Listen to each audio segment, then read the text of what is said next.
জীবনে প্রচুর টাকা দরকার, আর মানুষ শুধু জ্ঞান দেয়। চুষতে চুষতে কামড় দেওয়ার নামই ললিপপ।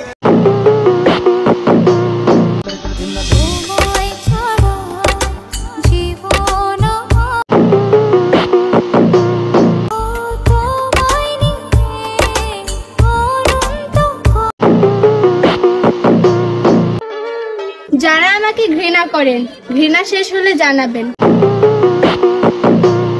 তোমার আম্মুকে বলে দিও আমার মতো বৌমা হাজারও খুঁজলে পাবে না।